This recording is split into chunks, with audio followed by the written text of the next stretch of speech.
We have new information tonight, everybody. The Pentagon revealing some updated numbers on the U.S. involvement in deterring last night's attacks. The CENTCOM forces shutting down more than 80 drones and at least 6 ballistic missiles intended to strike Israel from Iran and Yemen.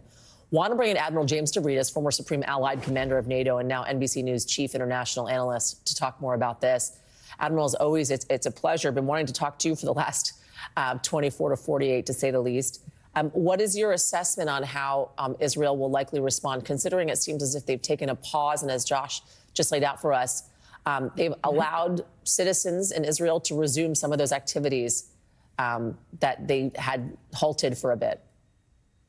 Yeah, good signs. And I think 3 things kind of mitigate against a big Israeli response. One is, frankly, the success that the Israelis, with the help of their allies, as you just pointed out, had in knocking down 300 incoming drones, ballistic missiles, and cruise missiles. Second point, Iran unleashed a lot of weapons. On the other hand, it felt a little performative to me. They certainly telegraphed this punch a long way coming. Drones are really slow.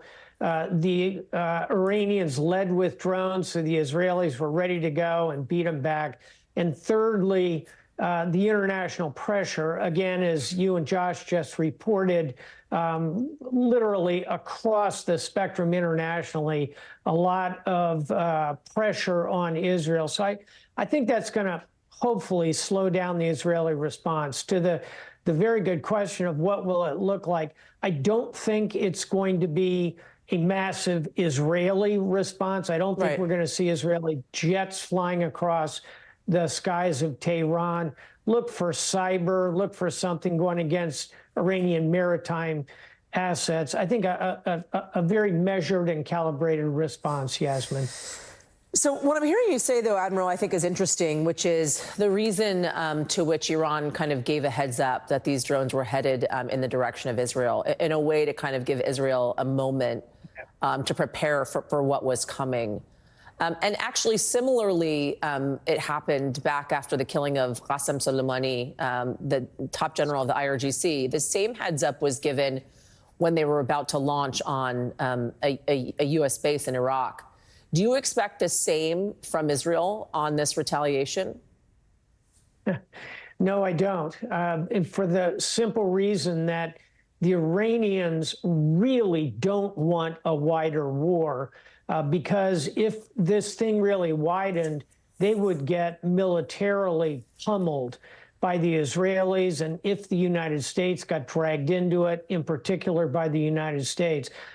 Iran has proxies, they have a lot of on-the-ground forces, but their technology simply doesn't match up to that of Israel or the United States. They know they would be on the losing end of a really heavy campaign against them.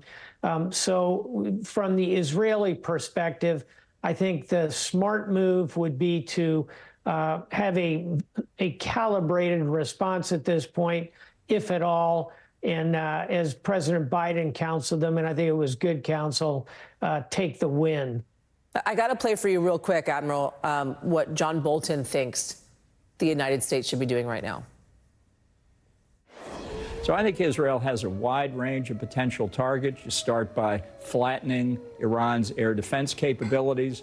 Next, you might go after headquarters of the regular military and the Revolutionary Guards. You could consider going after their oil infrastructure, the oil fields, the distribution pipelines, the export port facilities. And most importantly, I think Israel should be looking at this as an opportunity to destroy Iran's nuclear weapons program, which is the existential threat that Israel faces. It's been some time that John Bolton has been an Iran war hawk. We have known this for a very long time. Lindsey Graham, though, is saying something similar as well. What do you make of what we're hearing from Bolton, or is this to be expected? I think this would be expected from that group of individuals. I think it would be a mistake at this point. Down that path lies a wide regional war. Once you kick a door open into war, you don't know what's in that room. It's a very dark room.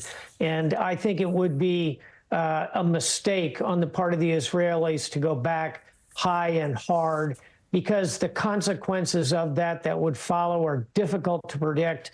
And although there'd be some feel-good moment, I suppose, in doing that for Israel, all it would lead to is a massive, wider war. It would be a mistake at this point for them to take that course of action. Retired Navy Admiral James Stavridis, thank you, sir. Appreciate it. Good to talk to you this evening.